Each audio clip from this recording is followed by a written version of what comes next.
جیسے چاند کا مسئلہ ہے نا، چاند کا مسئلہ سعودی عرب میں کچھ اور ہے، ہمارے یہاں ان کا سسٹم ہی الگ ہے، ہمارا سسٹم بھی الگ ہے، ہم اس سسٹم کو نہیں مانتے.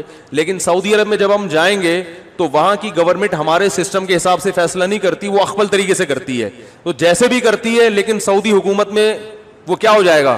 نافذ. کیونکہ حکم حاکم جو ہے نا شریعت میں، اس کی ایک ویلیو ہے، ورنہ ہر آدمی اخبل طریقے سے ہی چلتا رہے گا تو یہ تو تباہی برباد ہو جائے گی نا. تو اس لیے وہاں ہم کہتے ہیں کہ جب گورنمنٹ نے ایک لا پاس کر دیا، فیصلہ کر دیا، تو جب گورنمنٹ کہے گی عید ہے تو عید ہے، جب کہے گی بقرہ عید ہے تو کیا ہے؟ بقرہ عید ہے. یہاں ہماری گورنمنٹ نے کیونکہ ہلال کمیٹی بنائی ہوئی ہے، اس کے اتھارٹی کا حق حاصل ہے، تو وہ جب فیصلہ کرے گی تو کیا ہوگا؟ ابھی دیکھو نا، 4-5 سال پہلے ہم نے بتا دیا تھا کہ 30 روزے مکمل ہوں گے. 5-6 سال پرانی بات ہے، بلکہ اس سے بھی زیادہ. فلکیات والے کہہ رہے تھے چاند کہیں بھی نظر نہیں آئے گا، 30 روزے پکے ڈھکے. تو ہلال کمیٹی نے اعلان بھی نہیں کیا کہ کل عید ہے، اور 30 روزے ہو گئے، تراویح بھی ہو گئی، ہماری مسجد میں بیان شروع ہو گیا. ایک دم رات کو 10:30 بجے اطلاع آئی کہ کل کیا ہے؟ عید ہے. ہلال کمیٹی نے اپنا فیصلہ واپس لے لیا. اب ہمارا میٹر تو گھوما تھا کہ چاند کہیں دور دور کا بھی نام و نشان نہیں، پتہ نہیں ان کو نظر کہاں سے آ گیا. لیکن بہرحال ہم نے بھی کیا کیا ہے؟ عید منائی ہے. کیونکہ اب اپنی رائے میں مسلط کروں گا، بھائی میں اس فیصلے کو نہیں مانتا، ہمارے جامع رشید بھی نہیں مانتا، تو بھائی جامع رشید کوئی گورنمنٹ تھوڑی ہے. تو گورنمنٹ کی طرف سے جو کمیٹی ہے، ہلال کمیٹی اتھارٹی، حکومت کی طرف سے اس کو حاصل ہے. تو جب حکومت کوئی فیصلہ کرتی ہے تو وہ فیصلہ آپ کی رائے پر مقدم ہوتا ہے. ہاں جب تک 100% شریعت کے خلاف نہ چلے. وہ گورنمنٹ اگر یہ فیصلہ کر دے کہ اس دفعہ عید سرے سے ہوگی نہیں ٹھیک ہے نا، رمضان ہی چلتا رہے گا، یا 30 کے بعد 31 روزے بھی ہوں گے، تو یہ 100% کیا ہے؟ غلط ہے. اس میں اختلاف رائے کی گنجائش ہے ہی نہیں. تو جو ایسا فیصلہ جس میں اختلاف رائے کی کوئی تک بنتا ہی نہیں ہے، گنجائش ہی نہیں ہے، وہاں یا گورنمنٹ شراب کو حلال کر دے، وہ تھوڑی ہوگا. اسی طرح گورنمنٹ نے جو 4 شادیوں پہ پابندی لگائی ہے، تو یہ پابندی شریعت میں کیا ہے؟ کالعدم ہے. آپ چھپ کے کر سکتے ہو، چھپ کے نکاح کرو، تو یہ بالکل جائز ہے. تو یہ کیونکہ قرآن میں صاف لکھا ہوا ہے، تو یہ اختلافی مسئلہ تھوڑی ہے. بقرہ عید کی جو قربانی ہے وہ اصل میں یہ درس دیتی ہے کہ آپ اپنے آپ کو اسلام کے سپرد کر دیں، اسلام کو اپنے حساب سے چلانے کی کوشش بولو نہ کریں. رسول اللہ صلی اللہ علیہ وسلم سے جب پوچھا گیا کہ قربانی کیا ہے، تو آپ نے کیا فرمایا؟ سنت ابیکم ابراہیم، تمہارے باپ ابراہیم کی بولو سنت. کیا مطلب؟ اس حدیث میں بہت ساری باتیں چھپی ہوئی ہیں، بہت ساری علم و حکمت کی باتیں. دیکھو دنیا میں اس سے بڑا کوئی ظلم نہیں ہو سکتا کہ ایک انسانی جان کو قتل کیا جائے. ہو سکتا ہے؟ بولنا پڑے گا آپ لوگوں کو، ہے بھائی. کسی انسانی بلکہ کسی بے گناہ جان کو قتل کیا جائے، چاہے وہ جانور ہی ہو، انسان تو دور کی بات. بلا وجہ کسی جانور کو قتل کرنا بھی، بھائی پھر ویڈیو بنا رہے ہیں، ہلو بھائی ویڈیو نہیں بنائے. بلا وجہ کسی انسانی جان کو قتل کرنا ساری دنیا میں غلط سمجھا جاتا ہے، اور اسلام میں بھی کیا یہ عمل حرام ہے. کسی بھی جان کو، وہ جان اگر انسان کی ہو تو یہ جرم اور زیادہ بولو بڑھ جاتا ہے. نمبر 3، وہ جان اگر مسلمان کی ہو، کلمہ گو کی ہو، تو یہ جرم اور بھی زیادہ، بولتے کیوں نہیں یار، بڑھ جاتا ہے. مسلمان کا قتل کرنا اور بڑا جرم ہے. وہ جان اگر کسی رشتہ دار کی ہو تو اس کا جرم اور زیادہ بڑھ جاتا ہے. رشتہ دار کو قتل کرنا کسی غیر کو قتل کرنے سے زیادہ بڑا جرم ہے. رشتہ داروں میں سب سے مضبوط رشتہ اولاد کا ہوتا ہے. اس کی دلیل یہ ہے کہ آپ کے مرتے ہی سب سے زیادہ وراثت کس کو ملتی ہے؟ اولاد کو. اس لیے اسلام نے سب سے گہرا رشتہ کس کا مانا ہے؟ اولاد. تو اولاد کو قتل کرنا قتل کی نوعیت میں اور بھی بڑا جرم. کیا خیال ہے بھائی؟ تو باپ کو حکم دیا جا رہا. اچھا چھٹی بات، اولاد بھی ایسی جو بے قصور ہو. بعض دفعہ اولاد نے کچھ ایسے کام کیے ہوتے ہیں، آدمی غصے میں آ کے مار دیتا ہے اسے، وہ بھی غلط کرتا ہے، قتل تو پھر بھی جائز نہیں ہے. لیکن اولاد اگر کیا ہو، معصوم اور نیک، کوئی قصور نہیں ہے اس کا، اس کو قتل کرنا اور بھی بڑا جرم. پھر وہ اولاد اگر نابالغ ہو تو شریعت میں نابالغوں کے حقوق بالغوں سے زیادہ ہیں.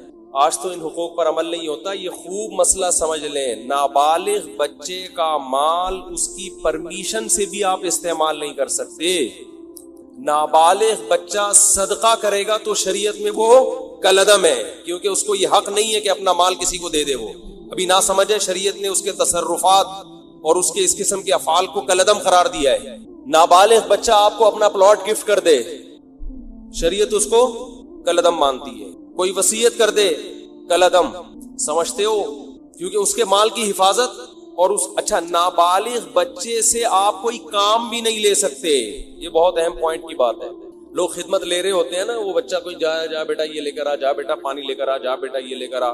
تو علماء نے یہ مسئلہ بیان کیا ہے کہ نابالغ بچے سے آپ کوئی کسی قسم کی خدمت نہیں لے سکتے. والدین خدمت لے سکتے ہیں, اسی طرح استاذ والدین کی پرمیشن سے اتنی خدمت لے سکتا ہے جس کا تعلق تربیت سے ہو.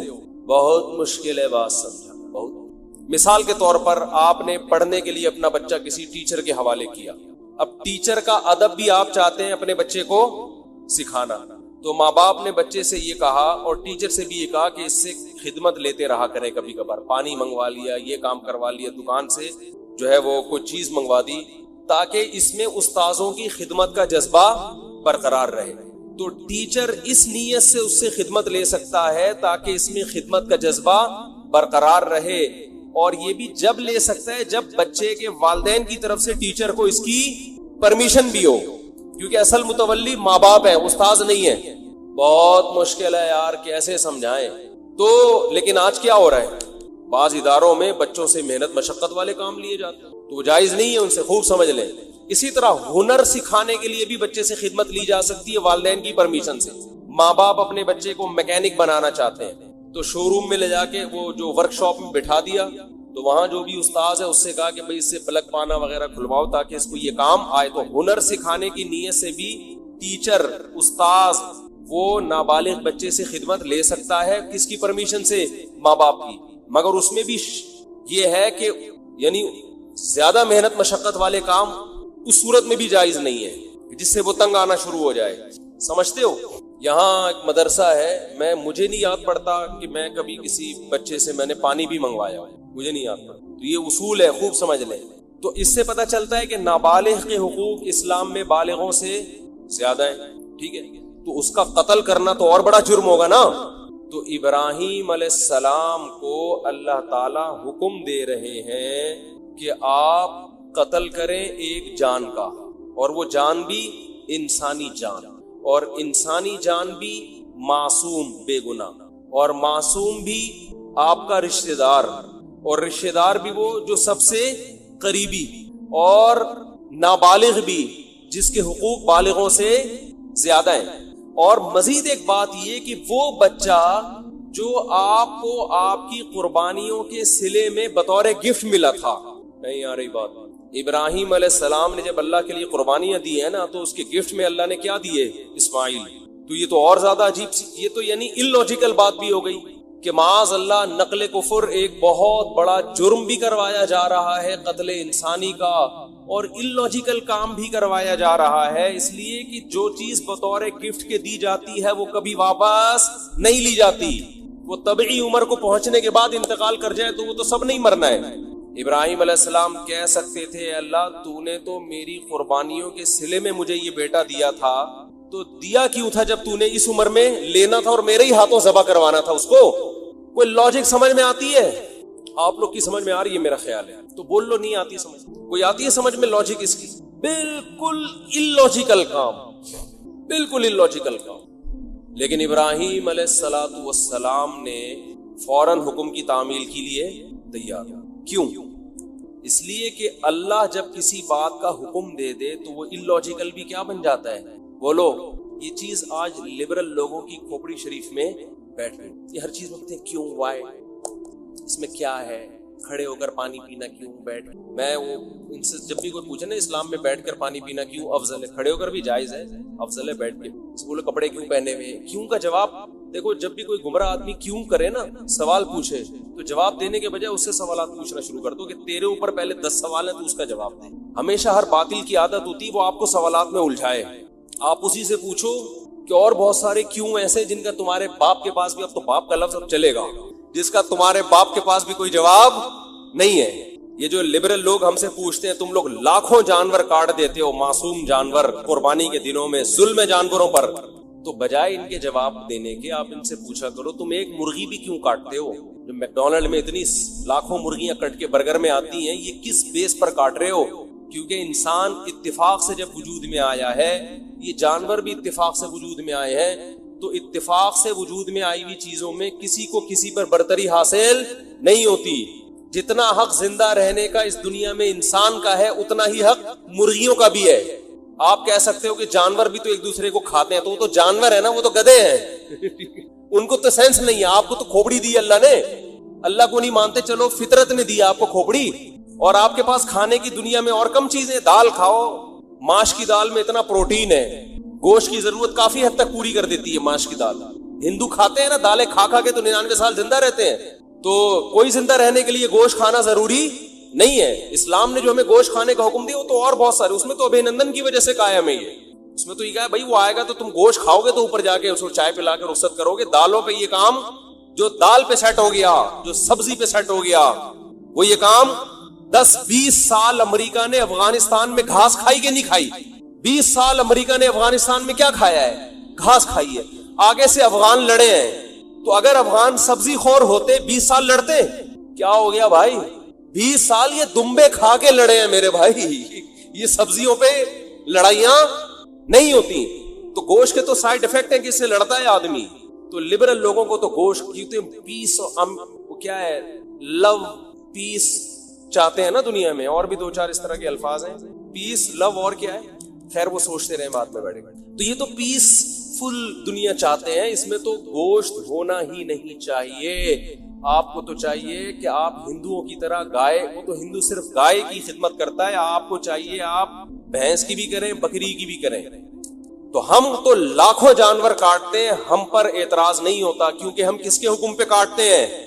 وہ تو اگر اولاد کو کاٹنے کا حکم دیتا اس کو کاٹ دیتے بھائی, جیسے ابراہیم علیہ السلام نے کہا کاٹ دو بس.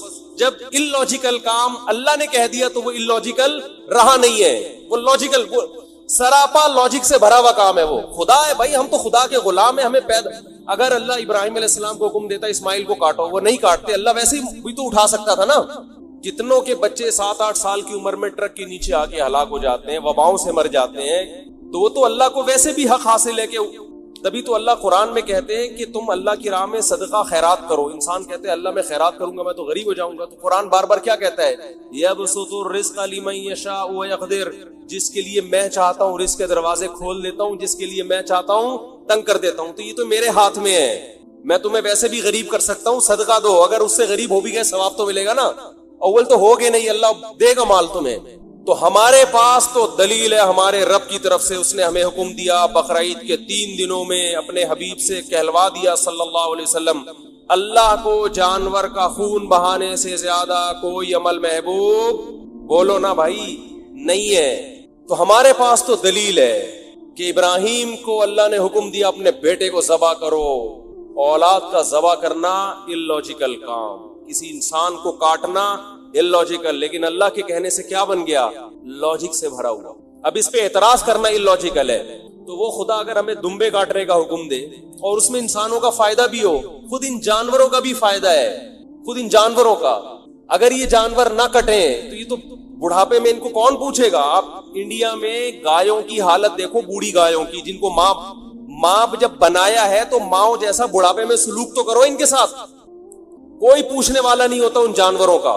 ان جانوروں کا جوانی میں کٹ جانا ان کے لیے بھی فائدے مند اور انسانوں کے لیے بھی فائدے مند ہے. اور اللہ کہتے ہیں سخرھا لکم, ان جانوروں کو اللہ نے کس کے لیے بنایا, ہمارے لیے. تو جو مذہب کو نہیں مانتے ان سے سوال ہے کہ تو ایک مرغی بھی کس بیس پہ کاٹتا ہے اے بھائی, تم شکار کس بیس پہ کرتے ہو. یہ جانوروں کو بھی زندہ رہنے کا اتنا حق ہے جتنا انسانوں کو ہے. تو ان سے سوال کیا کریں ان کے بجائے ان کا جواب دینے کے. تو میں یہ عرض کر رہا تھا کہ ابراہیم علیہ السلام نے جو کام کیے دنیاوی قانون کے لحاظ سے وہ سارے کے سارے illogical, کوئی لاجک اس کی, پسینے میں ڈوب رہے ہیں اور منہ سے نہیں بنتی نا. آج تو کچھ زیادہ ہی مرجھائے ہوئے لگ رہے ہیں. اس کی کوئی پشاور میں جب میں نے جملہ ادھورا چھوڑتا نا ایسے ادھر سے آواز پورا مجمع گونجتا تو ان کو مجھے میں نے کہا فل ان دا بلینکس مگر آرام سے, خالی جگہ پر کرو مگر آرام سے. لوگوں میں جوش ہے نا دمبے, تو دمبا بولتا ہے دمبا کیا ہے بولتا ہے, مچھلی نہیں بولتی. مچھلی میں زیادہ طاقت نہیں ہے. طاقت کس میں ہے؟ مچھلی کھایا کریں ویسے صحت کے لیے اچھی چیز ہے, لیکن جو پاور آئے گی نا بازوؤں میں طاقت آئے گی وہ دمبے سے آئے گی, وہ مچھلی سے نہیں آئے گی. خیر, تو ابراہیم علیہ السلام نے جو سارے کام اللاجیکل کیے تبھی تو وہ کیا بنے.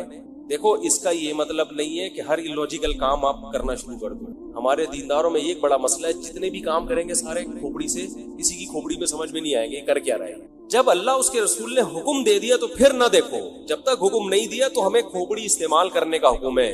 کوئی بھی لاجیکل کام کرنے کی ہمیں اجازت نہیں ہے. دکان کو بند کیا, آیت الکرسی پڑھ کے پھونک مار کے آگے کہ ڈاکوؤں سے حفاظت رہے گی, تالا نہیں لگایا, تو یہ لاجیکل ہے یا اللاجیکل ہے؟ اسلام نے حکم دیا بھائی پہرے رکھو, تالے لگاؤ, حفاظت کرو. نبی نے حکم دیا رات کو چراغ کو جلتا ہوا مت چھوڑو. فَإِنَّ الْفُوَيْسِقَةَ تَضْرِبُ النَّارَ عَلَىٰ أَهْلِهَا, چوہا بعض دفعہ چراغ کو الٹ کے آگ لگا دیتا ہے. اتنی احتیاط کا حکم دیا ہے. تو رات کو آگ کو جلتا ہوا چھوڑنا اللاجیکل کام ہے. اس کی کوئی نہ ضرورت ہے اور یہ حادثے کا ذریعہ ہے. نبی نے فرمایا, ایک صحابی ایسے کنکر کو نا ایسے پھینک رہے تھے, آپ نے فرمایا یہ اس سے نہ کوئی دشمن ہلاک ہوگا, اس سے کسی کی آنکھ پھوٹ سکتی ہے. لوگ اٹھا اٹھا کے پتھر پھینک رہے ہوتے ہیں نا ویسے ہی ٹائم پاس کرنے کے لیے, کسی کے لگ سکتا ہے. ہر کام سے پہلے آپ نے 100 دفعہ سوچنا ہے کہ اس کی کوئی لاجک بنتی ہے کہ نہیں بنتی. لیکن جہاں اللہ کا حکم آ جائے تو بس یہی لاجک ہے کہ کس نے حکم دیا ہے, سمجھتے ہو. اسی میں ایک بات خوب یہ بھی, جب بات چل پڑی ہے, والدین جب کسی بات کا آرڈر کیا کریں نا اور اس میں آپ کا کوئی بڑا نقصان نہ ہو تو یہ نہ دیکھا کریں کہ یہ کیوں. بھئی یہ کس کا حکم ہے؟ باپ. یہ باپ کا حکم ہے, ماں کا حکم ہے, ان کو خوش کرنے کے لیے کرنا ہے. اس میں زیادہ پنچایتوں میں نہ جایا کریں یہ کیوں کہہ رہے ہیں, یہ کیوں کہہ رہے ہیں. بھائی جو کہہ رہے ہیں کر لو یار, یہ خوش ہو جائیں گے, بس ان کو خوش کرنا ہمارا مقصد ہے. بحث بہت ہوتی ہے آج کل, میاں بیوی میں بحثیں چل رہی ہوتی. شوہر کسی بات کا آرڈر دیتا ہے, آرڈر یا گزارش کرتا ہے, آرڈر کا لفظ ذرا سخت ہو گیا, بیہائنڈ دا سین آئے گا. کسی نے میرا ایک بنایا بیہائنڈ دا سین, میں نے کسی چلے چھوڑے, تو ریکویسٹ کرتا ہے, چھوڑو یار اس ریکویسٹ کو بھی, ٹائم بہت تھوڑا ہے نا. یہ قربانی کا فلسفہ ذرا کھوپڑی میں اچھی طرح بٹھا دوں. تو ہم جو جانور ذبح کرتے ہیں کیوں, کوئی ہم سے پوچھے کیوں, وجہ کیا ہے بھائی, کس نے حکم دیا؟ اللہ نے. ایک بات خوب سمجھو. دوسری بات دیکھو, آج میں نے دیکھا ہے جو وہ چیزیں ہمیں نظر آ رہی ہیں جو بچپن میں ہم جن کا تصور نہیں کرتے تھے, جو بہت غلط ہو رہا ہے کام. بقرعید کے جو ایام ہیں ان میں روزہ رکھنا کیوں حرام ہے؟ اس لیے کہ یہ گوشت اللہ کی طرف سے ضیافت ہے اپنے بندوں کے لیے. اس کا مطلب بقرعید میں ہمیں یہ گوشت کھانا چاہیے. یہ تکبر ہے گوشت سے اجتناب کرنا بقرعید کے ایام. میں حیران ہوتا ہوں, بقرعید کے دن دعوت کر رہے ہوتے ہیں لوگ, چکن کھلا رہے ہوتے ہیں, چکن بریانی پکائی ہوئی. بھائی یہ تو بہت برا عمل ہے, مسلمانوں کا شعار ہے یہ قربانی کا گوشت. کس بیس پر آپ چکن پکا رہے ہو؟ کوئی پرہیز ہو کسی کو تو ایک الگ بات ہے, کہہ رہے جی مہمان زیادہ آ گئے تو چکن کھلا رہے ہوں. ہمارے نبی کھانے پینے کے شوقین نہیں تھے, بہت قناعت, جو کی روٹی, کھجور, وہ بھی 40 دن گھر میں چولہا نہیں جلتا. لیکن بقرعید کے دن آپ صلی اللہ علیہ وسلم قربانی کے گوشت کھانے کا اتنا اہتمام کرتے کہ بقرعید کے دن پہلا نوالا جو آپ کے حلق مبارک میں اترتا وہ قربانی کے گوشت کا, کہ اللہ کی طرف سے ضیافت ہے تو ہم گوشت کا انتظار کریں گے. ہمارے ہاں لوگ گوشت کو گوشت کے طور پہ دیکھ رہے ہیں, اللہ کی ضیافت کے طور پہ نہیں دیکھ رہے, اس کو گوشت لے رہے ہیں. ایک صاحب ہیں ڈیفنس میں, انہوں نے قربانی کی, ساری قربانی صدقہ کر دیتے ہیں, اپنے گھر میں کرتے ہی نہیں قربانی. میں نے کہا کیوں؟ کہہ رہے یار ہم تو پورے سال گوشت کھاتے ہیں تو اس لیے میں گھر میں قربانی نہیں کرتا, سارا ادھر ادھر, بس گھر میں ہمارا دکان سے ہی آ رہا ہے. یہ بہت بری حرکت ہے. بھائی آپ کو اللہ اس لیے تھوڑی قربانی کروا رہے ہیں کہ پورے سال آپ جو بیچارے دال کھاتے ہیں تو وہ گوشت کھا لیں, اس لیے تھوڑی کروا رہے ہیں اللہ قربانی. جب کوئی عزت دار آدمی آپ کو دعوت دے اور کہے کہ ہماری دعوت میں آئے, آپ پوچھیں کیا پکاؤ گے, وہ کہے میں قورمہ بریانی, اور آپ دعوت سے شارٹ ہو جائیں. اگلے دن وہ فون کر کے پوچھ رہا ہے آپ میری دعوت میں کیوں نہیں؟ آپ کہتے ہیں یار ہم تو صبح شام پیزا برگر کھانے والے لوگ ہیں, روز کھاتے ہیں, یہ قورمے بریانی تو یہ ہمارے لیے کوئی اتنی ویلیو نہیں رکھتی, یہ تو ہم اپنے غریبوں کو کھلاتے ہیں. اس کو غصہ آئے گا کہ نہیں آئے گا؟ کیا ہو گیا بھائی؟ او بھائی ابھی اس کے قورمے کو نہیں دیکھا جائے گا، اس کی نسبت دوست کی طرف کی جائے گی کہ میرا بچپن کا دوست ہے، اس نے وہ بے شک دال چاول کھلائے، آپ جائیں گے نوالے بھر بھر کے شوق سے کھائیں، تعریفیں بھی کریں گے۔ آپ کی ماں نے بھنڈی پکائی ہو ہے بھائی، مسور کی بھنڈی تو بہت اعلیٰ غذا ہے، مسور کی دال جو اللہ دشمنوں کو بدعا جب کیونکہ بہت خشک ہوتی ہے، مسور کی دال بہت خشک، مسور کی دال پکائی آپ کی والدہ نے، لیکن دال چاول مسور کی دال بہت اچھی ہوتی ہے۔ میں یہ وضاحتی بیان اس لیے کرنا پڑتا ہے کہ پھر لوگ دال چاول دعوت کرتے ہیں نا، کچھ اور چیز لے آتے ہیں سامنے۔ تو آپ کی والدہ نے محبت سے مسور کی دال پکائی، تو آپ محبت کے اظہار میں لقمے بھر بھر کے کھاؤ گے کہ نہیں کھاؤ گے؟ تو یہ تکبر ہے کہ ڈیفنس میں رہنے والا آدمی کہہ رہا ہے یار ہم تو پورے سال گوشت کھاتے ہیں، ہمیں کیا ضرورت ہے؟ تو بھائی شوق سے کھاؤ، تواضع کے ساتھ کھاؤ، یار ہم تو اللہ کے رزق کے محتاج ہیں، اللہ تیرا فضل ہے کہ تو ہمیں کھلا رہا ہے، حقیقت ہے اللہ نہ کھلائے تو ہم تو بھوکے مر جائیں۔ تو اس میں شوق سے نبی صلی اللہ علیہ وسلم نے، روایت میں آتا ہے 100 اونٹ نہر کیے، 60 اپنے ہاتھوں سے، باقی حضرت علی سے، ہر گوشت ہر جانور میں سے تھوڑا سا آپ نے نوالا لیا ہے اس میں سے۔ تو اس لیے اس میں تکبر بھی ٹھیک نہیں ہے کہ ہمیں کیا ضرورت ہے، ساری قربانی ادھر کر دی، بھائی کچھ نہ کچھ گوشت رکھو، اور کنجوسی بھی ٹھیک نہیں۔ بعض لوگ اللہ کی ضیافت کو جو قبول کرتے ہیں تو اگلے سال بقرعید تک وہ ضیافت ہی چلتی رہتی ہے۔ محرم کے حلیم کس سے پکڑے ہیں؟ ہے بھائی اتنی بھی کنجوسی ٹھیک نہیں۔ وہ ایک چٹکلا ہے نا اس پہ، ایک آدمی کو خواب آیا، بقرعید کے 6 مہینے بعد خواب آیا کہ اس کا بکرا جنت میں ٹہل رہا ہے، ایک ٹانگ نہیں ہے، ایک ران نہیں ہے۔ اس نے پوچھا فرشتوں سے یہ کون ہے بھائی؟ اس نے کہا یہ تمہارا بکرا جو تم نے ذبح کیا تھا جنت میں۔ ٹانگ کہا، کہہ رہا وہ ابھی تک فریزر میں پڑی ہوئی، وہ ابھی تک تمہارے، وہ جب پہنچے گی تو لگا دیں گے یہاں، سمجھ رہے؟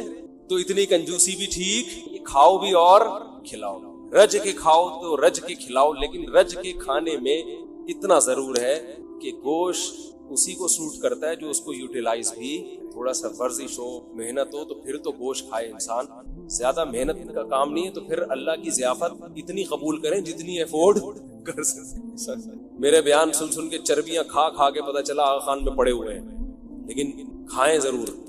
اور ایک اہم بات یہ بھی کہ جو غریب آدمی ہے جسے پورا سال گوشت کھانے کو نہیں ملتا، وہ اگر قربانی کرتا ہے تو فقہا کہتے ہیں اس کے لیے اسٹور کرنا یہ صدقہ کرنے سے زیادہ بہتر ہے۔ سمجھتے ہو ایسے غریب بھی ہیں جو بیچارے پورے سال گوشت نہیں ملتا، ان کے بچے ہیں، فیملی ہے، تو اس کے لیے اسٹور کرنا یہ صدقہ کرنے سے زیادہ بہتر ہے، کیونکہ اپنے بچوں کا حق دوسرے کے بچوں سے پہلے۔ تو بعض غریب کی سخاوت دکھاتے ہیں، ان کے بچے بلک رہے ہوتے ہیں، ابا اتنے عرصے کے بعد بکرا دیکھنے کو ملا ہے، اتنا گوشت دیکھنے کو ملا ہے، امیدیں تھی کباب کوفتے بنا بنا کے پھوڑتے، ابا نے سخاوت میں آ کر سارا خالو کو دے دیا، ماموں کو دے دیا۔ تو فقہا نے مسئلہ بیان کیا ہے کہ بھائی اگر کوئی آدمی غریب ہے، اس کے خاندان بڑا ہے، پورا گوشت اسٹور کر، بچوں کا حق پہلے، بچوں کو پہلے فوکس کر، بیوی بچوں کو۔ سمجھتے ہو کہ نہیں سمجھتے؟ تو وہ پھر اس پہ آپ طنز نہ کریں کہ 6 مہینے بعد حلیم کیوں پکڑا ہے، بھائی اس کا مسئلہ ہے، وہ اللہ نے اس کو، تو بچوں کو پہلے کھلائے، باقی بات۔ تو یہ جو قربانی کے 3 حصے کیے جاتے ہیں، یہ فرض واجب نہیں ہے، یہ مالدار کے لیے ایک مستحب حکم ہے کہ آپ مالدار ہیں تو آپ تو پورے سال کھاتے رہتے ہیں، ایک حصہ آپ کھا لیں، آپ اللہ کی طرف سے ضیافت ہے، ایک حصہ رشتہ داروں میں بانٹ دیں، اگر رشتہ دار مالدار ہیں تو پھر ان کو بھی بانٹنے کی ضرورت نہیں ہے، 1/3 آپ کیا کر دیں غریبوں کے لیے۔ قرآن کہہ رہے فَكُلُوا مِنْهَا وَأَطْعِمُوا الْقَانِعَ وَالْمُعْتَرَّ، قناعت والے کو بھی اور جو دیکھنے سے مسکین لگ رہا ہو، یعنی اتنا مسکین ہو کہ اس کی غربت کے آثار اس کے چہرے پہ ظاہر ہو جائیں، صحت سے پتہ چل رہا ہے کہ بیچارے کو گوشت کھانے کو نہیں ملا، تو غریبوں کو بھی کھلاؤ، خود بھی کھاؤ۔ تو جو غریب ہے وہ سارا کھا لے، جو مالدار ہے وہ 1/3۔ قربانی کے مسائل سے متعلق آج ارادہ ہوا کہ ان مسائل سے متعلق ایک کلپ ریکارڈ کروا دیا جائے اور لوگوں کو قربانی کے بیسک مسائل بتائے جائیں۔ لوگ بہت زیادہ جو سوالات پوچھتے ہیں، تو اس پہ میں نے کچھ اشارے لکھ لیے اپنے سامنے تاکہ جو سوال بہت زیادہ پوچھے جاتے ہیں میں ان کے بارے میں ریکارڈ کروا دوں۔ تو میں انشاءاللہ یہ جو قربانی ہے اس کے بالکل شروع سے لے کے آخر تک ترتیب سے کوشش کرتا ہوں کہ مسائل بیان کروں، اور جو مسائل بہت زیادہ پوچھے جاتے ہیں اللہ تعالیٰ سے دعا ہے کہ وہ سارے آ جائیں۔ تو پہلا سب سے بڑا مسئلہ یہ ہے کہ قربانی واجب کس پر ہے، قربانی واجب کس پر ہے۔ لم سم عوام کی سہولت کے لیے ایک نصاب بیان کرتا ہوں جو علماء بتاتے ہیں کہ 52.5 تولہ چاندی، دیکھ لیے گا نیٹ پر، تو اتنی مالیت کا کسی کے پاس سونا ہو یا چاندی ہو یا تجارتی مال ہو، تجارتی مال کہتے ہیں وہ سامان جو بیچنے کے لیے آپ نے خریدا ہے، یا کیش رقم ہو، یا یہ کہ ضرورت سے زائد سامان، ضرورت سے زائد سامان کہتے ہیں وہ سامان جو پورے سال بھی استعمال نہ ہوتا ہو، تو ایسی کوئی چیز اگر آپ کے پاس اتنی مالیت کی پڑی ہوئی ہے، یا ایک نہیں دو چار چیزیں مل کے اتنی مالیت کو پہنچ جاتی ہیں، یعنی خلاصہ یہ نکلا کہ آپ کے جو استعمال میں آنے والی چیزوں کے علاوہ آپ کے پاس اتنی مالیت کی مال موجود ہے، اور ضروری خرچے اس میں سے نکال دیں، قرضے نکال دیں، وہ سب نکال کے بھی اتنے پیسے آپ کے پاس بچتے ہیں 50 55 60 ہزار تک، تو پھر آپ پر قربانی واجب ہے۔ یہ بہت مختصر بتا رہا ہوں کیونکہ اگر میں اس کی نصاب کی ڈیٹیل میں گیا تو پورا کلپ اسی میں نکل جائے گا، تو لم سم ایک بتا رہا ہوں آپ کو کہ اتنا اماؤنٹ کسی کے پاس ہو تو اس پر قربانی واجب ہے۔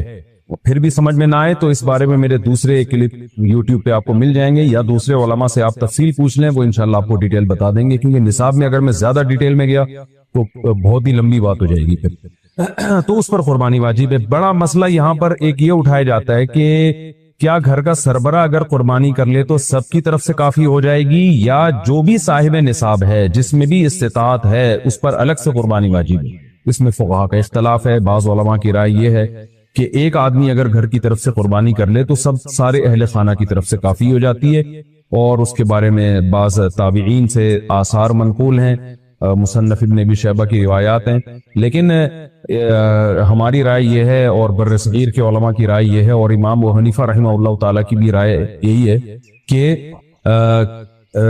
کہ ہر شخص پر الگ سے قربانی واجب ہے اگر وہ صاحب نصاب، اور اس کی دو دلیلیں بہت مضبوط ہیں۔ سب سے مضبوط دلیل رسول اللہ صلی اللہ علیہ وسلم کی حدیث ہے، من وجد سعة لأن يضحي فلم يضحي فلا يقربن مصلانا۔ آپ صلی اللہ علیہ وسلم نے فرمایا جس کے پاس قربانی کی طاقت تھی اور اس نے قربانی نہیں کی تو وہ ہماری عیدگاہ کے قریب بھی نہ پہنچے۔ اس سے پتہ چلتا ہے کہ جس کے پاس بھی طاقت ہے، تو اس میں یہ نہیں ہے کہ گھر کا سربراہ سب کی طرف سے کرے گا، تو یہ جو ہے ایسا نہیں ہے، بلکہ صاف الفاظ ہیں حدیث کے کہ جس کے پاس بھی استطاعت ہے تو وہ اس پر قربانی اس کو کرنی پڑے گی۔ اور دوسری دلیل یہ ہے کہ عبادات میں کہیں بھی ایسا نہیں ہوتا کہ ایک کی عبادت دوسرے کی طرف سے کافی ہو جائے، تو اس پر قیاس کا تقاضا بھی یہی ہے کہ جب اسلام میں کوئی بھی ایک عبادت دوسرے کی طرف سے کافی نہیں ہوتی تو یہ کیسے ممکن ہے کہ قربانی جو مستقل سنت ابراہیمی ہے وہ ایک کرے اور دوسری کی طرف سے بھی وہ خود بخود ادا ہو جائے؟ تو یہ اس کا بھی تقاضا ہے۔ بعض حضرات یہ دلیل دیتے ہیں کہ حضرت ابو بکر اور عمر رضی اللہ عنہما قربانی نہیں کرتے تھے۔ اچھا سوری، یہ دوسرے مسئلے کی دلیل ہے۔ تو پہلا تو یہ ہو گیا کہ قربانی ہر صاحب استطاعت پر لازم ہے۔ بیگم کے پاس اگر زیور ہے اور اتنی مالیت کا ہے تو اس پر بھی قربانی واجب ہے۔ پھر وہ الگ بات ہے کہ اس کی طرف سے میاں اس کی پرمیشن سے کر دے، یعنی واجب تو اس پر ہوگی لیکن ضروری نہیں ہے کہ وہ خود کرے، اس کی طرف سے اس کا میاں بھی کر سکتا ہے اس کی پرمیشن سے، اجازت سے، اور میاں اپنی طرف سے بھی یہ کر دے اور بیگم کی طرف سے بھی یہ کر دے، یعنی گھر کے ایک فرد کرے گا اور سب کی طرف سے کافی ہو جائے یہ نہیں ہے، بلکہ ہر فرد کو الگ کرنی پڑے گی۔ وہ الگ بات ہے کہ اپنے پیسے سے کرنا ضروری نہیں ہے، وہ فرد خود کرے یا کسی سے کروا دے، کہ جب کسی سے قربانی کروائے گا تو اس کو پیسے دے، یا جو قربانی اس کی طرف سے کر رہا ہے وہ خود اپنے پیسے استعمال کر لے تو بھی ٹھیک ہے۔ یعنی یہ بھی ٹھیک ہے کہ آپ کے جو ابا ہیں، آپ کے جو والد صاحب ہیں وہ قربانی کر رہے ہیں اور سب بالغ بچوں کی طرف سے کر رہے ہیں، پیسے کسی سے نہیں لے رہے تو بھی ٹھیک ہے، کوئی حرج نہیں۔ یا شوہر بیوی کی طرف سے کر رہا ہے اور پیسے نہیں لے رہا اس سے تو بہت اچھی بات ہے، ایسا نیک شوہر اللہ میاں سب کو دلائے۔ تو یا بیگم صاحبہ کر رہی ہیں اپنے خرچے پہ اور میاں کی طرف سے بھی کر رہی ہیں، میاں سے پیسے نہیں لے رہی، سبحان اللہ، بہت اچھا لگا آپ کو سن کے، تو ہمیں بھی بہت اچھا لگا۔ تو یعنی پیسوں کا ہر ایک کا ڈالنا ضروری نہیں۔ اچھا یہ بھی ایک مسئلہ ہوتا ہے کہ بڑا بھائی کر رہا ہے سب کی طرف سے اور سب سے آدھے آدھے پیسے لے رہا ہے قربانی کے، وہ یا تھوڑے تھوڑے پیسے لے رہا ہے، باقی پیسے اپنی جیب سے ڈال رہا ہے تو بھی ٹھیک ہے۔ یعنی جس کی طرف سے قربانی ہو رہی ہے اس کے لیے خود سے پیسے یعنی خرچ کرنا ضروری نہیں ہے، اس کی طرف سے اگر کوئی اور خرچ کر دیتا ہے تو بھی ٹھیک ہے، چاہے پورے پیسے خرچ کرے یا آدھے پیسے خرچ کرے۔ قرضہ لے کے بھی قربانی کی جا سکتی ہے، آپ کے پاس اگر پیسے نہیں ہے تو آپ قرضہ لے کے کر سکتے ہیں، اگر آپ کو یقین ہے کہ میں یہ قرضہ بعد میں لوٹا سکتا ہوں۔ البتہ قرضہ کھا کے قربانی ٹھیک نہیں ہے کہ آپ نے کسی کا قرضہ دینا ہے، وہ مانگ رہا ہے، دروازے پہ کھڑا ہوا ہے، وہ دے نہیں رہے اور آپ اس کے پیسوں سے بکرے کاٹ رہے ہیں، آپ، یہ ٹھیک نہیں ہے، یہ آخرت کے لیے بھی نقصان دہ ہے اور وہ بکرے کے لیے تو نقصان دہ بہرحال ہے ہی ہے۔ تو ایک مسئلہ تو یہ ہو گیا۔ دوسرا مسئلہ یہ ہے کہ قربانی کیا واجب ہے یا سنت ہے؟ تو اس بارے میں بھی دونوں رائے ملتی ہیں علماء کی. جو علماء کہتے ہیں سنت ہے وہ بھی عام سنت نہیں مانتے بلکہ سنت مؤکدہ. سنت مؤکدہ کا مطلب جو نہیں کرے گا قابل ملامت ہوگا.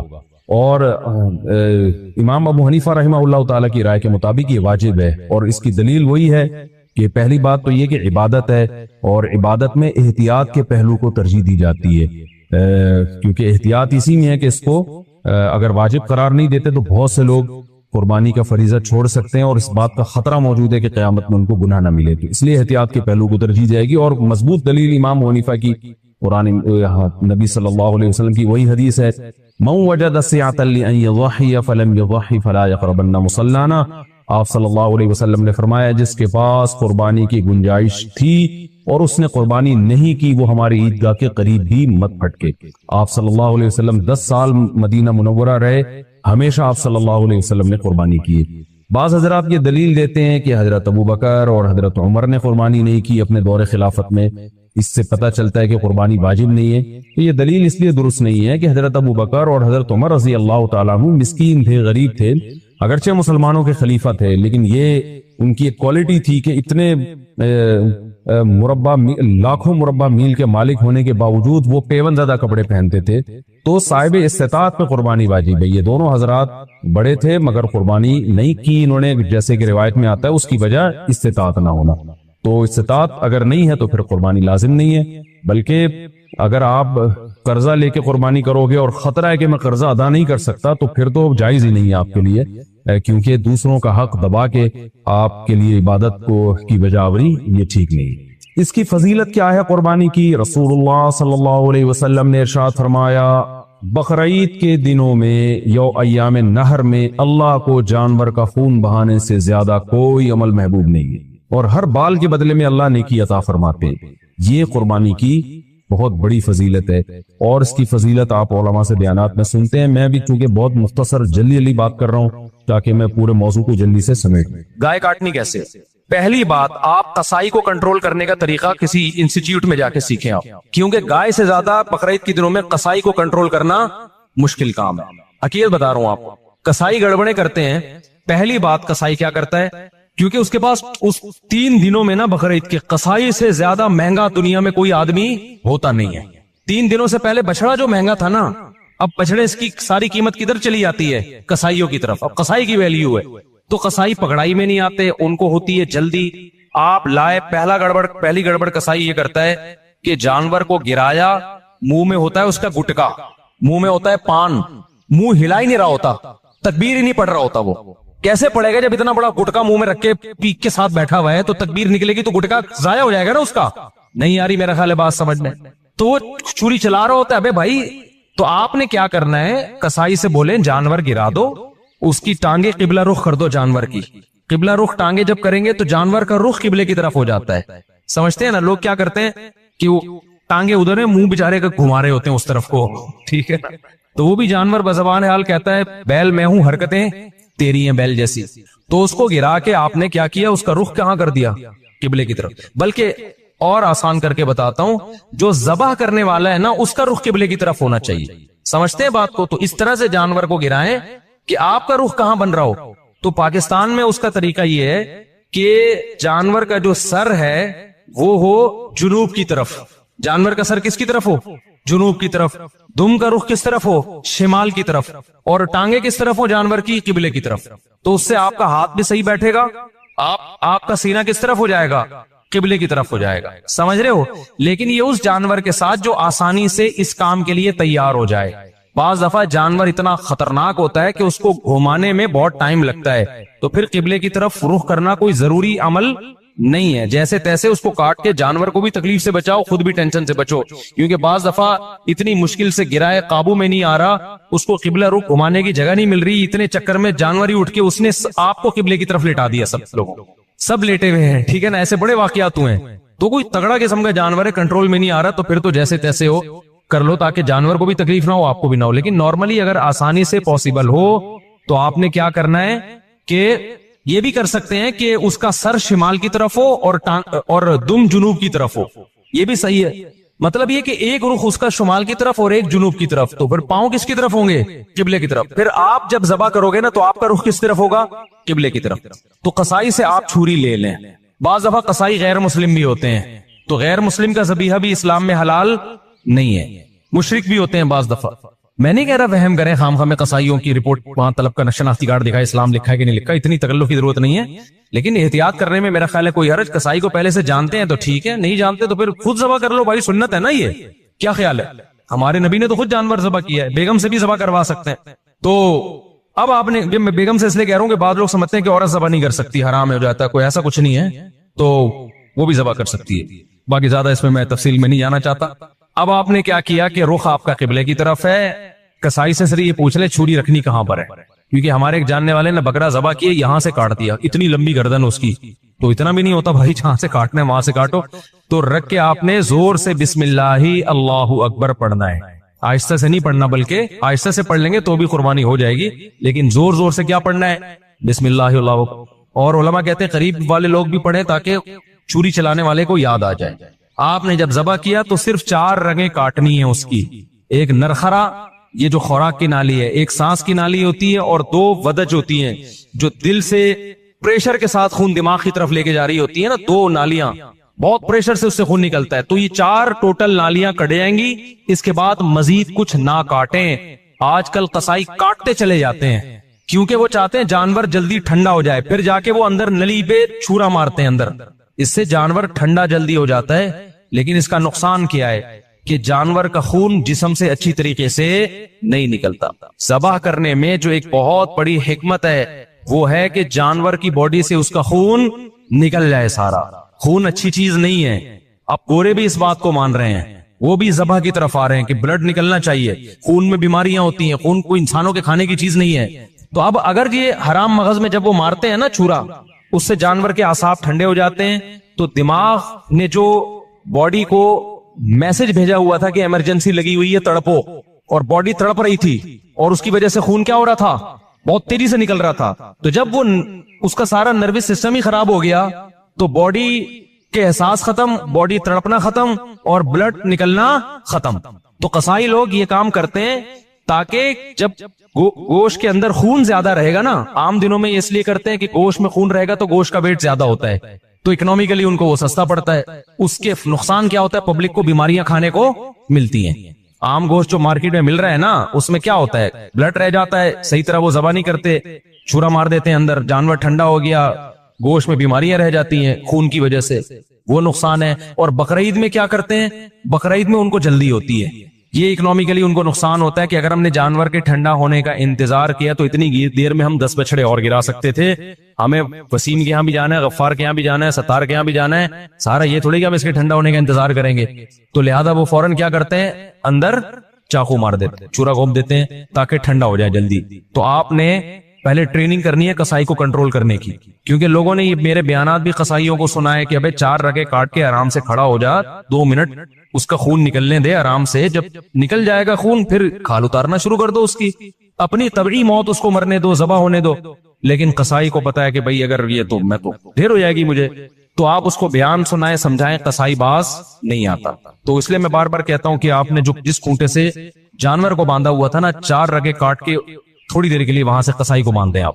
معذرت کے ساتھ قصائیوں سے پیشگی معذرت, وہ بھی ہمارے دوست یار ہیں بھائی, اسی سوسائٹی کا حصہ ہیں, لیکن کنٹرول میں ہی نہیں آتے نا, وہ کرتے ہیں, وہ نہیں مانتے. تو آپ نے تھوڑی دیر کے لیے جتنے بندے بیل پر تھے وہ سارے بیل کو چھوڑ کے کس پہ آ جائیں؟ قصائی پہ آ جائیں, اس کو کنٹرول کریں. وہ کاٹے گا, اندر تک کاٹتا رہے گا, اس کو بولے 4 رگے کٹ گئی بس, سمجھ رہے ہو؟ اس سے گوشت میں ذائقہ بھی آئے گا, گوشت میں بیماریاں بھی نہیں آئیں گی. اور شریعت کا جو حکمت ہے کہ گوشت پاک ہو جائے, کیونکہ خون پاک چیز ہے یا ناپاک چیز ہے؟ ناپاک چیز ہے. تو گوشت کو شریعت چاہتی ہے خون سے کیا ہو جائے؟ پاک ہو جائے, تو پاک ہو جائے گا. سمجھتے ہو؟ تو یہ کام جب آپ نے کر لیا, اس کے بعد قصائی کو بولے بھائی تو اب چھری سے جو بھی کرنا ہے کر, وہ کھال وال اتارے گا. اس کے بعد آپ نے کیا کیا ہے, وہ پھر جو شروع میں کلیجی نکلتی ہے, لوگ اس کی چاہت میں ہوتے ہیں جلدی سے ہم کلیجی کھا لیں. تو اب آپ نے حصے ایسے بنانا ہے کہ ٹھیک ہے آپ کلیجی, وہ جو چیزیں نکل رہی ہیں اس کے تیلی ویلی جو لوگوں کو شوق ہوتا ہے, وہ آپ نے 7 حصے کیے, اور 7 حصوں میں تھوڑا سا گوشت بھی لے کے ملا دیا, اور تھوڑی سی کلیجی بچا کے رکھ لی. یعنی کلیجی کے 7 حصے کیے، کلیجی دل ولز کے 7 حصے کیے، اور اس میں 7 میں کیا ملا دیا؟ بوٹیاں ملا دی کچھ، اور آخر میں جو گوشت کے 7 حصے کیے ان میں کیا ملا دی؟ کلیجی ملا دی۔ اب سود کے مسائل سے آپ کی حفاظت ہو جائے گی، سمجھ رہے ہو؟ اب اگر کہیں تھوڑا زیادہ تھوڑا کم بھی چلا گیا نا تو سودی حکام جاری نہیں ہوتے، پھر آخر میں پھر بھی بہتر ہے تول دیں، تاکہ لوگوں کو بھی نہ ہو نا، تولنے میں لوگوں کے دل بھی صاف رہتے ہیں کہ پتہ نہیں کیا ہے برتن میں نہیں ہوتا صحیح دو، سمجھ رہے ہو کہ نہیں سمجھ رہے؟ یہ کام آپ نے کرنا ہے۔ ایک اہم بات، قصائی کو اجرت میں گوشت دینا جائز نہیں ہے۔ قصائی کی آپ نے اجرت طے کی، بھائی یہ جانور ذبح ہوگا اور اس کے اتنے حصے ہوں گے اور یہ سب کے تم نے کرنا ہے، تمہیں اتنے پیسے دیے جائیں گے۔ اگر وہ کہتا ہے میں پٹ کا گوشت لے کے جاؤں گا، تو قربانی کے جانور کے گوشت کو کمیشن یا اجرت کے طور پر استعمال بولو نہیں کر سکتے، کیونکہ اس کا مطلب آپ اس گوشت سے معاشی فائدہ اٹھا رہے ہو، پیسے بچا رہے ہو نا ایک طرح۔ آپ کے ہم نے تو پیسے اس کو پورے دیے، تو پیسے پورے دیے لیکن یہ ایگریمنٹ کا حصہ ہے، تو آپ نے قصائی کو مایوس کر دینا ہے کہ بھائی آپ کو صرف پیسے ملیں گے، باقی اخلاقی طور پر جب کلیجی گھر سے پکے آئے گی تو جہاں سب کھا رہے ہوں گے آپ بھی کھا لینا، کوئی منع تھوڑی کریں گے، الگ سے اس کا کوئی گوشت میں حصہ نہیں ہونا چاہیے، سمجھتے ہو؟ اس کو مایوس کر دیں آپ، پیسے ملیں گے۔ اور پھر آخر میں جب آپ گوشت بانٹ رہے ہوں تو کسی کو بھی دے دیں، پھر اس میں قصائی کو بھی دینے میں کوئی حرج نہیں ہے، لیکن آج کل یہ عرف بن چکا ہے، قصائی لازمی گوشت کا حصہ لے کے جاتے ہیں، پھر وہ بیچ رہے ہوتے ہیں، بقرعید کے بعد دکانوں میں بک رہا ہوتا ہے، پھر وہ سمجھ رہے ہو؟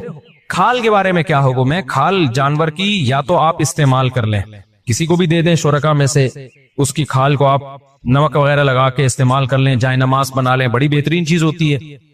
اور اگر آپ نے اس کو بیچ دیا تو پھر اس کی قیمت صدقہ کرنی پڑے گی، پھر آپ اس کی قیمت استعمال نہیں کر سکتے، تو ڈائریکٹ کھال صدقہ کرتے ہیں یا بیچ کے قیمت صدقہ کرتے ہیں۔ اور ویسے استعمال کرنا چاہے تو کھال استعمال ہو سکتی ہے، وہ مسلح بنایا جا سکتا ہے، اس کا کچھ بھی بنایا جا سکتا ہے، مشکیزہ بنایا جا سکتا ہے، پہلے زمانے میں تو لوگ یہی کچھ کرتے تھے، یہاں تک بات کھوپڑی شریف میں آ گئی ہے۔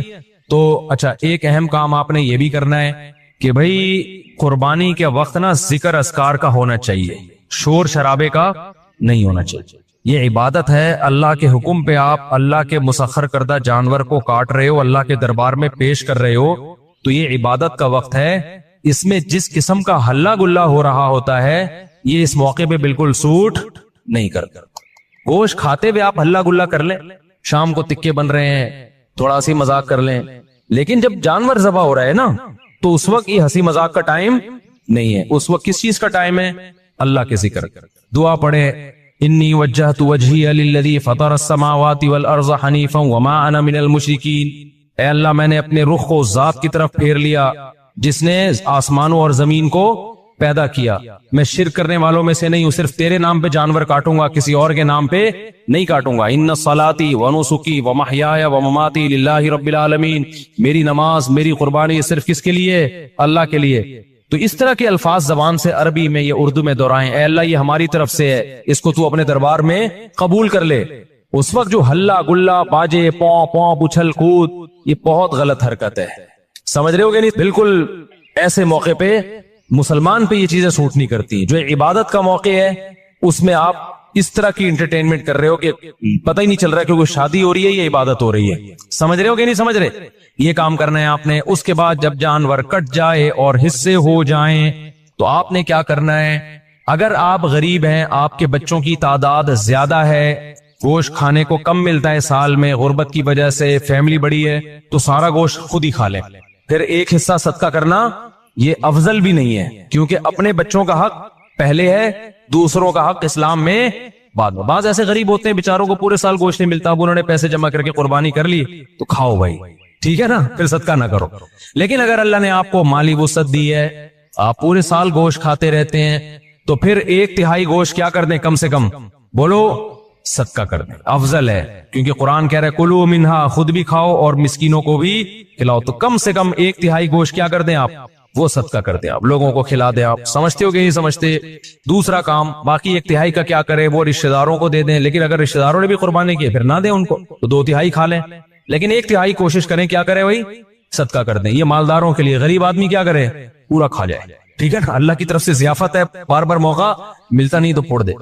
اچھا، پھر تیسری بات، قربانی کے گوشت کو ایک بہت اہم مسئلہ ہے کہ بعض لوگ ساری قربانی صدقہ کر رہے ہوتے ہیں کہ اپنے ملک میں اپنے گھر میں کرنی نہیں ہے، بلکہ ہم نے کیا کرنا ہے؟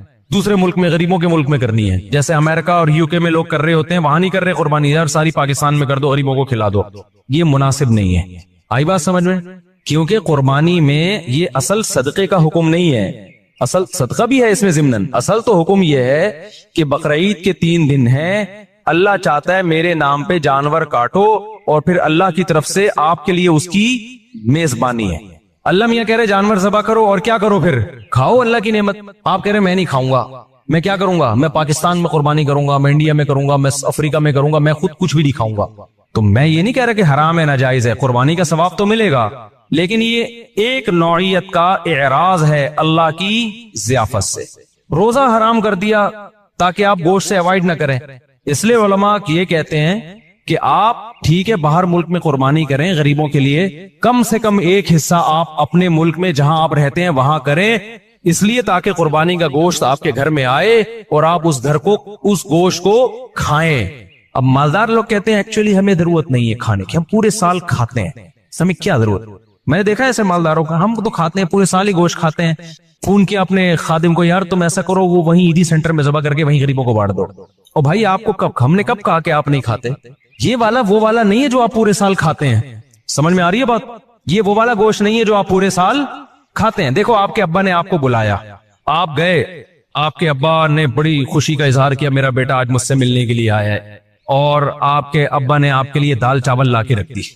آپ کو ابا میں دال چاول, میں تو ویسے ہی اتنا کھاتا پیتا آدمی ہوں, میں تو کوفتے کھاتا ہوں, اور ابھی بھی میں نے تھوڑی دیر پہلے برگر کھایا, تو ایکچولی یہ آپ لائیں میں دے دوں, شاپر میں ڈال کے دے دیں, میں کسی محلے میں کسی کو صدقہ کر دیتا ہوں. آپ نے شاپر میں ڈالا اور آپ نے کہا صدقے کا ثواب لوں گا میں. ابا کو غصہ آئے گا کہ نہیں آئے گا؟ ابے تو مجھے خوش کرنے کے لیے دھونے والے کھا لیتا ہے اس میں سے, میں نے تیرے لیے بنائے ہیں. تو جس میں تکبر ہوگا وہ نہیں کھائے گا, جس میں تواضع ہوگی وہ پیٹ بھرا ہوا بھی ہوگا نا, تو ابا کے سامنے دال چاول ایسے کھائے گا جیسے کئی دن کا بھوکا ہوں میں. کیا خیال ہے بھائی؟ ایسے کھائے گا جیسے کئی دن کا بھوکا ہوں. وہ کہے گا میں تو, مجھے تو بہت مزہ آ رہا ہے اس کے کھانے میں, بڑا دل چاہ رہا تھا میرا کھانے کو, آپ نے بڑے صحیح ٹائم پہ ابا میرے لیے دال چاول کا انتظام. ایسے موقع پہ کہنا ابا شاپر میں ڈال دو, میں پاکستان میں صدقہ کر دیتا ہوں. ٹھیک ہے نا, وہاں غربت زیادہ ہے. تو یہ جو باہر ملکوں میں, لندن میں, امریکہ میں لوگ اپنے گھر میں ذرا بھی قربانی نہیں کرتے, یہ غلط کرتے ہیں. ٹھیک ہے آپ پاکستان غریب ملک ہے, یہاں بھی قربانی کر لیں, لیکن اگر ایک ہی حصہ کرنا ہے نا تو پھر اپنے گھر میں کریں, صدقہ بعد میں کر دینا آپ. کیونکہ اللہ میاں یہ گوشت, یہ وہ بکرا نہیں ہے جو آپ روزانہ کاٹ کے کھاتے ہیں, یہ وہ بکرا ہے جو کون کھلا رہا ہے؟ اللہ کھلا رہا ہے. تو اس میں تکبر کہ ایکچولی ہمیں تو ضرورت نہیں ہے, ایکچولی ٹوپی ڈرامے چھوڑ دو بھائی, اللہ کھلا رہا ہے, شوق سے کیا کرو, کھاؤ. اللہ نے ہمیں بھی رزق دیا الحمدللہ. مجھے یاد ایک دفعہ بقرعید میں کیا ہوا کہ جی وہ میرا سفر تھا, اب دال چاول ہی مل رہی ہے بقرعید کے دن. مجھے اتنا غصہ آیا, یار آج ہماری عید کا دن ہے, کہیں سے گوشت لے کر آؤ بھائی قربانی کا. میں نے ساتھیوں کو ہلا دیا, پھر انہوں نے انتظام کیا بھائی وہ فلاں جگہ. میں نے کہا بھائی گوشت کھائیں گے یار, ہم یہ پاگل, تو ہم مسلمان ہیں بھائی, بقرعید کے دن ہم پاگل ہیں کہ مرغی چکن بریانی مجھے لا کے بقرعید میں رکھ دی سفر کی وجہ سے نا. میں نے کہا ہم نہیں کھائے گا چکن بریانی, ہمیں قربانی کا کیا چاہیے, گوشت. اللہ کو یہ ادا ایسے موقع پہ کیا ہوتی ہے, پسند ہوتی ہے. ہمارے نبی کو کھانے پینے کا بالکل شوق نہیں تھا. سب سے زیادہ کھانے پینے سے اوائڈ کس نے کیا ہے؟ سید الانبیاء محمد صلی اللہ علیہ وسلم نے. آپ تو فاقوں سے رہتے تھے, بقرعید کے دن آپ کھاتے نہیں تھے جب تک جانور ذبح نہ ہو جائے اور پہلا نوالا گوشت کا آپ کے پیٹ مبارک میں نہ جائے. سمجھ رہے ہو کہ نہیں سمجھ رہے؟ اپنا شوق دکھانے کے لیے کہ ہم آج نہیں کھائیں گے, پہلا نوالا کیا جائے گا ہمارے پیٹ میں, قربانی کے گوشت کا. تو اللہ سے استغنا مت دکھاؤ, اللہ کے سامنے تکبر بولو مت کرو, وہاں عاجزی ظاہر کرو. اللہ ہم تو کھاتے رہتے ہیں, وہ بھی تو ہی کھلاتا ہے, اپنے خرچے پہ کون سا کھاتے ہیں ہم, ٹھیک ہے نا. سو ان دنوں میں تو کھلائے گا, ہم کھائیں گے. تو اس لیے بقرعید کو کوشش کریں ناشتہ بھی نہ کریں قربانی کے, لیکن یہ قربانی کے گوشت جب ٹائم پہ مل جائے. ورنہ آج کل جو قربانی کا گوشت کسائی لوگ اثر میں تیار کر رہے ہوتے ہیں تو پیٹ کمر سے چپک کے خود قربانی کا بکرا بنا ہوا ہوتا ہے آدمی. پہلے زمانے میں ٹھک ٹھک ٹھک قربانی ہوتی تھی. تو اس لیے بقرعید کے دن جو ہے نا, جو یورپ امریکہ میں لوگ رہتے ہیں, بھائی اپنے گھر میں قربانی کا گوشت لایا کرو, کھایا کرو, بچوں کو بھی کھلاؤ. بولو, بچے پوچھیں ابا آج کیوں بکرے وکرے کھائے جا رہے ہیں؟ بیٹا یہ ہمارا عید کا دن ہے, اور یہ ضیافت کس کی طرف سے ہے؟ اللہ کی طرف سے. آج ہم گوشت کھائیں گے. سمجھتے ہو کہ نہیں سمجھتے ہو؟ ہاں, جس کو پرہیز ہے بڑے گوشت سے وہ بکرا کھا لے. ایسا نہ ہو کہ اتنا فارم میں آ جائے کہ ڈاکٹر نے منع کیا ہوا ہے بڑا گوشت کھانے سے. بعض لوگ یہ بھی کر رہے ہوتے ہیں, بھائی اللہ میاں نے جب کھلا رہا ہے تو میں تو کھاؤں گا. ڈاکٹر کہہ رہے تو گائے مت کھا, ٹھیک ہے نا, تیرا کولیسٹرول بہت بڑھ چکا ہے. آپ کہہ رہے ہو اللہ کھلا رہا ہے, تو اللہ تو کھلا رہا ہے, لیکن اللہ کہہ رہا ہے پہلے اپنی صحت بھی دیکھو نا. تو اپنی صحت کے حساب سے آپ نے کیا کرنا ہے, اس کو کھانا ہے. تو اللہ کا شکر ہے اب تک ہماری صحت تو افورڈ کر رہی ہے, ہم کھا لیتے, تو ہم تو کھائیں گے بھائی. تو اس لیے خوشی سے کھایا کرو, رغبت سے کھایا کرو. ہمارے نبی نے جب حج کے موقع پہ عید الاضحیٰ کے دن 100 اونٹ ذبح کروائے, آپ نے 100 اونٹ, 60 اپنے ہاتھوں سے کیے, باقی حضرت علی سے کروائے, نہر کروائے. اور شدید بھوک کا ٹائم تھا کیونکہ حج کیا آپ نے, کتنی تھکاوٹ ہوتی ہے 10 ذی الحجہ کو حاجیوں کو. میں نے جب یہ حدیث سنی نا مجھے بڑا مزہ آیا, کیونکہ ہمارے پیٹ بھی کمر سے چپکا ہوا تھا حج میں, بھوک سے حالت خراب ہو گئی تھی. تو پھر وہ حدیث آئی سامنے کہ نبی صلی اللہ علیہ وسلم جب شدید بھوک کی حالت میں, شدید تھکاوٹ میں, تو آپ نے صحابہ سے پوچھا الیس ھذا یوم النحر, کیا یہ قربانی کا دن نہیں ہے؟ کتنا مزہ آیا ہوگا نا, یہ دن کون سا ہے بھائی, یہ تو قربانی کا دن ہے, یہ تو کھانے پینے کا دن ہے. صحابہ نے کہا یا رسول اللہ, آپ نے 100 اونٹ نہر کروائے, پھر ہر اونٹ کا گوشت جمع کر کے اس کی یخنی بنائی گئی, اور اس یخنی کو آپ صلی اللہ علیہ وسلم نے پیا, تاکہ 100 کے 100 اونٹ جو اللہ کے نام پہ ذبح ہوئے ہیں سب سے تناول کرنے کا موقع مل جائے. تو ہمارے نبی تو استغنا نہیں کر رہے کہ میں کیوں کھاؤں بھائی, ٹھیک ہے نا. اور کتنا زبردست مزہ آیا ہوگا نا, وہ گوشت کی یخنی کتنی مزے کی ہوتی ہے. بھوک کی حالت میں جب آپ یخنی کھائیں, آپ لوگ کو نہ بھوک لگ رہی ہے نہ گوشت کا مزہ ہے, تو آپ لوگ کی سمجھ میں باتیں بالکل, ایک 4 شادیوں کی باتیں آپ کی سمجھ میں نہیں آئیں گی, ایک گوشت کھانے کی باتیں آپ لوگ کی سمجھ میں نہیں آئیں گی. اس کے لیے کچھ دن ماحول بدلنا پڑے گا آپ کو, ٹھیک ہے نا. چونکہ ٹماٹر, کھیرے, ککڑیاں, پیزے, برگر کھا کے نا اب وہ گوشت والا سیٹ اپ کیا ہو گیا ہے, ختم. آپ کو تو میں یہ بتاؤں کہ عید کے دن آپ 3 پیزے کھائیں بھوک میں, ایک دم آپ سب جوش میں آ جائیں گے, دیکھنا. تو ہم نے تو پیزوں کا عادی نہیں بنایا الحمدللہ اپنے آپ, اس لیے ہمیں گوشت کا مزہ آتا ہے. تو اونٹ کہ نبی صلی اللہ علیہ وسلم نے 100 اونٹ ذبح کیے, اور 100 کی 100 میں سے کیا کیا ہے, اس کا شوربہ بنا کے آپ نے پیا ہے, گوشت بھی کھایا ہوگا یقیناً. تو اس لیے جو لوگ یورپ میں, امریکہ میں رہتے ہیں, دوسرے ملکوں میں رہتے ہیں, وہ ٹھیک ہے, دوسرے ملکوں میں, غریب ملکوں میں بھی قربانی کریں اگر اللہ نے وسائل دیے, لیکن پہلے کیا ہے, کم سے کم ایک حصہ گھر میں ہونا چاہیے, اس کا گوشت گھر میں آنا چاہیے, اس کو کھانا چاہیے, سمجھتے ہو, تاکہ مسلمانوں کا یہ تہوار زندہ بھی رہے, ابراہیم علیہ السلام کی قربانی کی سنت بھی زندہ رہے. وہ بالکل بقرعید کا پتہ ہی نہیں چلتا بعض ملکوں میں, کہتے ہیں ایکچولی بقرعید آئی ہے تو ایکچولی ہم نے وہ فون کر دیا ہے کہ وہ وہاں کر دینا, بس وہیں کر, بس نماز پڑھنے چلے جاتے ہیں. تو یار اتنا بھی, میں تو کہتا ہوں اس تکلفی بھی کیا ضرورت تھی آپ کو, ٹھیک ہے نا, اس تکلف کی کیا ضرورت تھی. نماز بھی نہیں پڑھتے آپ, نہاتے دھوتے بھی نہیں, تو اصل تو ہے ہی گوشت کی قربانی, نماز تو ویسے بھی پڑھتے رہتے ہیں نا, تو کھا لو, اللہ کے مشورے پہ کھا لو اگر آپ کو ضرورت نہیں بھی ہے. اگر 3 افراد 2 حصہ لیں اور ایک حصہ بچ جائے تو کیا وہ ایک حصہ باقی 3 افراد مل کر لے سکتے ہیں یا باہر سے کسی کو دیں؟ یہ بہت اہم مسئلہ ہے. لوگ یہ سمجھتے ہیں کہ گائے میں 7 حصے ہی ضروری ہیں, جب تک وہ 7 حصے نہیں ہوں گے قربانی نہیں ہوگی. یہ بالکل غلط ہے. گائے میں زیادہ سے زیادہ 7 حصے ہو سکتے ہیں, کم سے کم 6 بھی ہو سکتے ہیں, 5 بھی ہو سکتے ہیں, 4 بھی ہو سکتے ہیں, 3 بھی ہو سکتے ہیں, 2 بھی ہو سکتے ہیں. نہیں یہی بات سمجھ میں, مثال کے طور پر 2 آدمی گائے لے کر آئے, آدھی ایک کی ہو گئی, آدھی ایک کی, تو 2 حصے ہو گئے. 3 آدمی گائے لے کر آئے, 1/3 ایک کی, 1/3 ایک کی, 1/3. اب یہ نہیں کہ یہ 1/3 میں آگے منہ والا حصہ تمہارا, بیچ والا, پوری گائے میں 1/3. 4 آدمی گائے لے کر آئے, یہ ایک آدمی لے کر آیا, 3 آدمیوں کو حصے بیچ دیے اس نے, ٹوٹل 4 برابر حصے کر دیے. لوگ سمجھتے ہیں کہ اب 3 آدمی ہیں تو ایک 4 حصے لے, 2 آدمی ہیں تو ایک 4 حصے لے گا, ایک 3 حصے لے گا. یہ ضروری نہیں ہے, سمجھ رہے ہو, اس تکلف کی بالکل بھی ضرورت نہیں ہے. کر لیا تو بھی قربانی ہو جائے گی. تو یہ 7 سے زیادہ لوگ شریک نہیں ہو سکتے, 7 سے کم 6 بھی ہو سکتے ہیں, 6 برابر حصے کر لیے جائیں, ٹھیک ہے. اچھا, گائے کے حصوں کو میرے بھائی خوب سمجھ لو, گائے یا اونٹ میں جب 7 لوگ یا 4 لوگ یا 3 لوگ شریک ہوئے تو جتنے بھی شریک ہوں گے تو خوب سمجھ لیں, گائے کے 7 حصے جو کیے جائیں گے یا 3 یا 4 حصے, وہ تول کے کرنا ضروری ہے, اندازے سے کرنا جائز نہیں ہے, چاہے سارے راضی بھی ہوں, کیونکہ گوشت سودی اموال میں سے ہے. ایک بوٹی بھی زیادہ چلی گئی تو وہ سود کے حکم میں ہوگی, کیونکہ جب ہم حصے تقسیم کر رہے ہوتے ہیں تو اصل میں بیع و شراء کا عمل ہو رہا ہوتا ہے, خرید و فروخت کا, کہ آپ کا حصے کا جو گوشت ہے وہ میں نے خریدا, اس گوشت کے بدلے میں جو میرے پاس ہے وہ میں نے آپ کو بیچا. تو گوشت کے بدلے میں جب گوشت بکتا ہے تو وزن میں تول ضروری ہے, ذرا سا بھی زیادہ ہو گیا تو وہ کیا ہے, ربا سود ہے.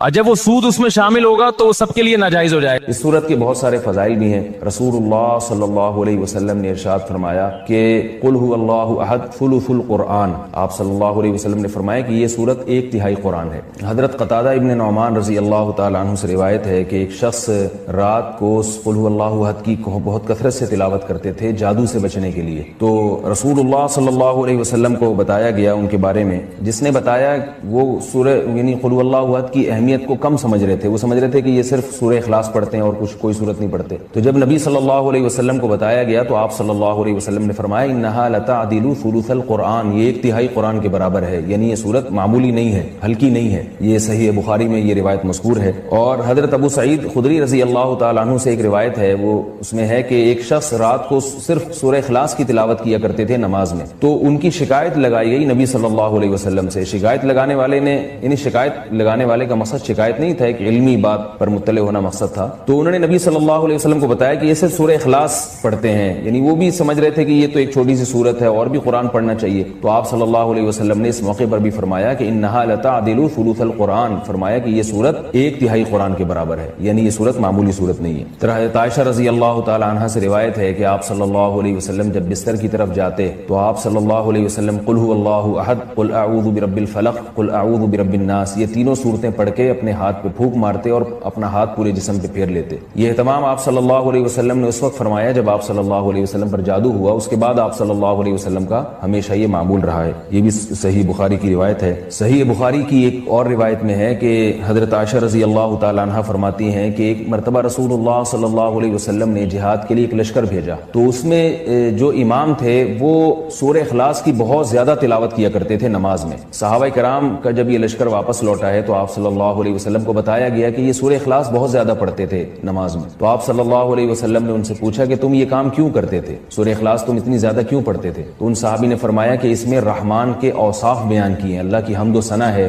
اور اس وجہ سے مجھے اس سورت سے محبت ہے. یعنی محبت ہے جس کی وجہ سے میرا دل چاہتا ہے میں اس کی بار بار تلاوت کروں. تو آپ صلی اللہ علیہ وسلم نے فرمایا کہ صحابہ سے فرمایا کہ ان کو خبر دے دو کہ اللہ بھی تم سے محبت کرتے ہیں. یہ بھی ایک سورت کی ایک بہت بڑی فضیلت ثابت ہوتی ہے. اور عبد الرحمن ابن ابزا رضی اللہ تعالیٰ عنہ سے روایت ہے کہ رسول اللہ صلی اللہ علیہ وسلم وتر کی نماز میں پہلی رکعت میں سبح اسم ربک الاعلی، دوسری میں قل یا ایھا الکافرون اور تیسری رکعت میں سورہ اخلاص کی تلاوت کیا کرتے تھے. تو وتر میں تیسری رکعت میں سورہ اخلاص کا پڑھنا یہ فضیلت کی چیز ہے. حضرت عقبہ ابن عامر رضی اللہ تعالیٰ عنہ سے روایت ہے کہ میں ایک مرتبہ رسول اللہ صلی اللہ علیہ وسلم سے ملا تو آپ صلی اللہ علیہ وسلم نے فرمایا کہ کیا میں تمہیں ایسی صورت کی خبر نہ دوں کہ نہ وہ صورت اللہ نے تورات میں نازل کی، نہ ایسی صورت اللہ نے انجیل میں، اور نہ ہی ایسی صورت اللہ نے کسی اور مقام پہ قرآن مجید میں نازل کی. میں نے عرض کیا ضرور یا رسول اللہ. تو آپ صلی اللہ علیہ وسلم نے فرمایا وہ صورتیں قل هو اللہ احد، قل اعوذ برب الفلق اور قل اعوذ برب الناس ہیں. اور آپ صلی اللہ علیہ وسلم نے اسے فرمایا کہ کوئی بھی رات ایسی نہیں ہونی چاہیے جو ان صورتوں کی تلاوت کے بغیر گزر جائے. یعنی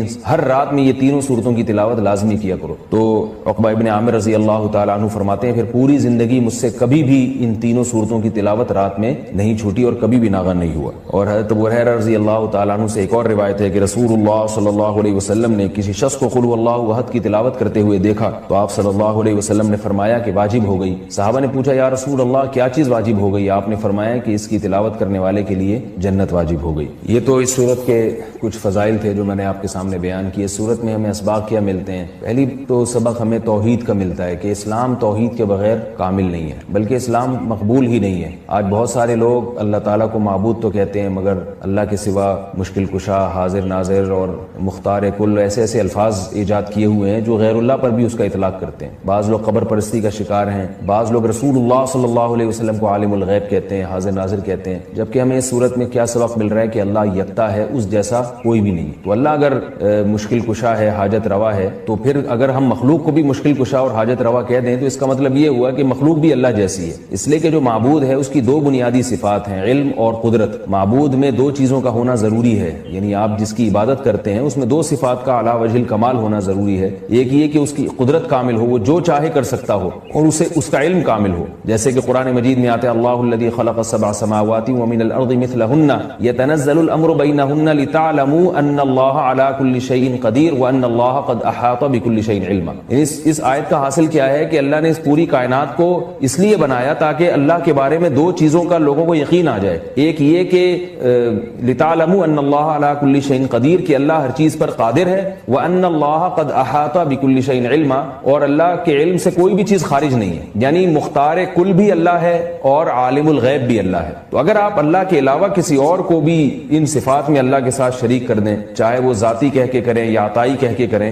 کسی بھی طرح سے کر دیں. یعنی بعض لوگ یہ کہتے ہیں کہ اللہ مشکل کشا ہے، لیکن اللہ نے اپنی مخلوق میں سے بعض پیغمبروں کو مشکل کشا بنا دیا ہے. اور اللہ عالم الغیب ہے، لیکن اللہ نے اپنی مخلوق میں سے بعض پیغمبروں کو عالم الغیب بنا دیا ہے. تو یہ غلط ہے. اسی کی قرآن جگہ جگہ نفی کر رہا ہے کہ علم غیب میں اور قدرت میں اللہ جیسا کوئی بھی نہیں ہے. اس لیے اس سورت سے ہمیں یہ سبق ملتا ہے. دوسرا ہمیں سبق ملتا ہے کہ لم یلد ولم یولد، کہ اللہ کے بارے میں یہ عقیدہ رکھنا کہ اس نے جنا ہے، جیسے کہ عیسائی کہتے ہیں حضرت عیسیٰ علیہ السلام اللہ کے معاذ اللہ بیٹے ہیں. تو اللہ نے کسی کو نہ تو بیٹا بنایا اور نہ اللہ نے جنا. بعض عیسائی کہتے ہیں کہ اللہ نے حضرت عیسیٰ کو جنا ہے معاذ اللہ، لیکن عیسائیوں میں جو جمہور ہیں وہ یہ کہتے ہیں کہ اللہ نے جنا تو نہیں ہے. لیکن آج انشاءاللہ اس کے بارے میں، دعا کے بارے میں کچھ بات کروں گا کہ ہم لوگ دعاؤں سے بہت زیادہ غافل ہیں.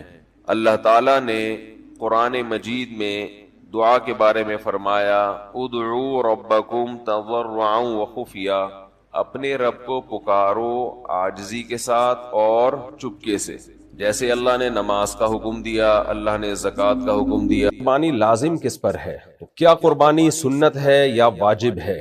دیکھیں، قربانی مالدار شخص پر واجب ہے. گو کہ یہ مسئلہ اسلاف میں اختلافی ہے. بعض اسلاف اس کے قائل ہیں کہ یہ سنت مؤکدہ ہے، بعض اس کے قائل ہیں کہ یہ واجب ہے.